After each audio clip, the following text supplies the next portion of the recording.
Hello friends. तो अगर आप एमबीए करने के लिए तैयारियां कर रहे हैं और आपका एम है आईएम्स में जाना, आईएम्स को क्रैक करना, तो ये वीडियो आपके लिए बहुत काम की है। ये आपको सिखाएगी कि आप वहां जा पाओगे कि नहीं जा पाओगे। देखना, अगर आपकी परसेंटाइल कुछ कम है से मेरा मतलब अगर 38 परसेंटाइल भी लिया है तो आईएम्स में जा सकते हैं। 38 परसेंटाइल और आईएम्स में, राइट। ज्यादा जानकारी के लिए इस वीडियो को देखिए और हाँ, जो जानकारी इसके अंदर मिलेगी ज्यादा से ज्यादा शेयर करो, तुम्हारा ही भला होगा। हाँ, तुम्हारा ही। Okay,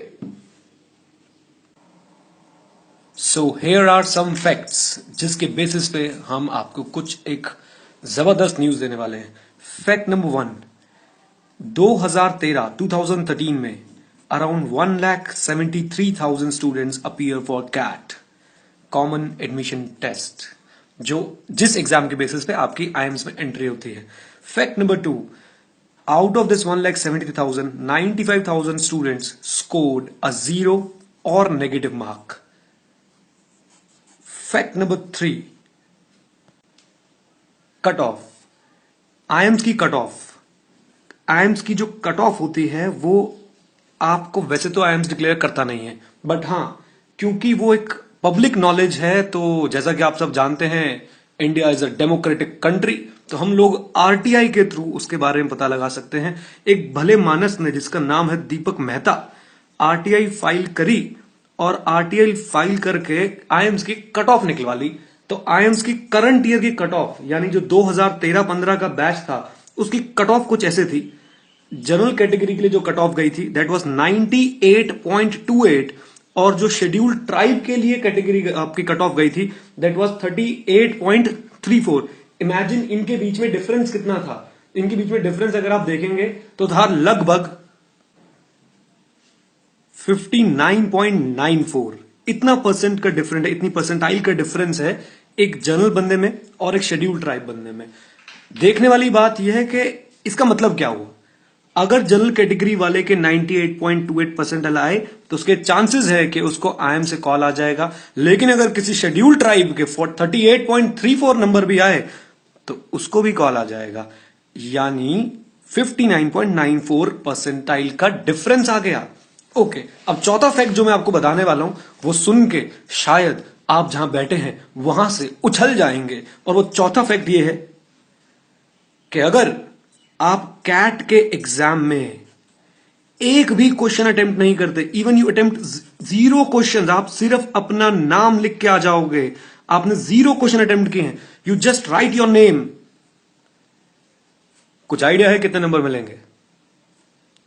you will get approximately 55 percentile. Yes, आपने बिल्कुल सही सुना। अगर आप सिर्फ अपना नाम भी लिख के आ गए शीट पे और कुछ नहीं किया, कोई भी क्वेश्चन अटेम्प्ट नहीं किया, तो भी आपके कैट में नंबर आएंगे, परसेंटाइल आएगी 55। ये कैसे कि सर एक भी क्वेश्चन अटेम्प्ट नहीं किया और तब भी मेरी परसेंटाइल कितनी हो गई, जल्दी बताओ? 55, राइट। अब ये तो मैं समझा देता हूं आपको, just wait for a moment. लेकिन अगर इन सब का हम कंक्लूजन निकालें, सर कट ऑफ थी कितनी? जनरल के लिए 98.28, एसटी के लिए 38.34।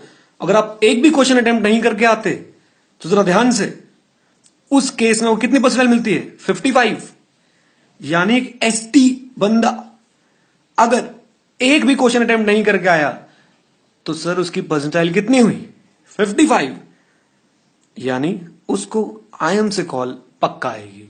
और एक जनरल बंदा अपनी जी जान लगा के सारी कोचिंग लेके पता नहीं क्या क्या करके कितना कुछ करके आया सर, और बाई चांस सोच के देखो उसकी परसेंटाइल रहेगी 98.27, he will never receive a call from IIMs.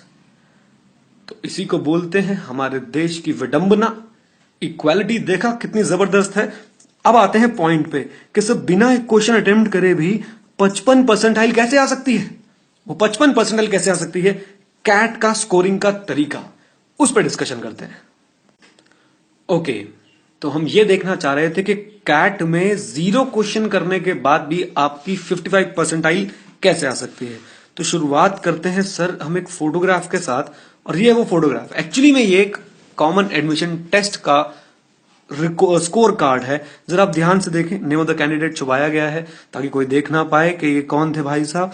और आप यहां देखोगे कि जो परसेंटाइल हमने डिस्कस करी थी, इन्होंने QA एंड DI में इनका स्कोर है आउट ऑफ 225 82, और परसेंटाइल बन रही है 53.61, और VALR में इनका स्कोर है 83 और इनकी परसेंटाइल बन रही है 57.23।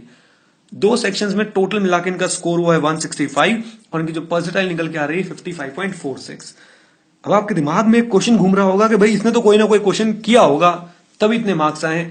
नहीं सर, कैट का एक प्रोसेस है अपना स्कोर निकालने का, जिसमें सबसे पहले रॉ स्कोर निकाले जाते हैं, उसके बाद उनको इक्वेट किया जाता है और उसके बाद स्केलिंग की जाती है। ये जो मैंने दो वर्ड यूज किए, इक्वेट और स्केलिंग, ये शायद आपकी समझ में एकदम से ना आए। These are some technical terms, statistical process है। हाँ, अगर आप बोलो कि आपको इस बंदे से मैं मिला दूं तो वो मैं जरूर कर सकता हूं आपके लिए। चलते हैं और जरा मिलते हैं इस व्यक्ति से कि व्यक्ति है कौन। ये है मिस्टर जीपी। मुझे नहीं पता कौन है, बट मैं जब सर्च करने लग गया तो जीपी का फंडा एक वेबसाइट समझ आई हमें, और उसमें एक आर्टिकल लिखा हुआ था अजब कैट की गजब कहानी दोबारा।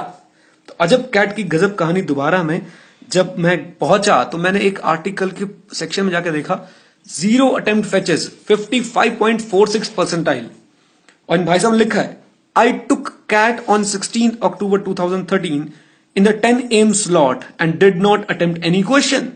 और जो मार्कशीट अभी हम देख रहे थे, सेक्शन 1 में 53.61, सेक्शन 2 में 57.23 और ओवरऑल सेक्शन में 55.46, ये इन्हीं भाई साहब की मार्कशीट है। और यहां पे इन्होंने एक लाइन भी लिखी हुई है, as I have confirmed earlier on Facebook the CAT score card doing the rounds with the above score is mine. तो ये रही सर उस बंदे की मार्कशीट जिसने कुछ भी अटेम्प्ट नहीं करा था। ये भाई साहब किसी कोचिंग सेंटर के लगते हैं और इन्होंने सिर्फ कैट को समझने के लिए काम किया था। That's it.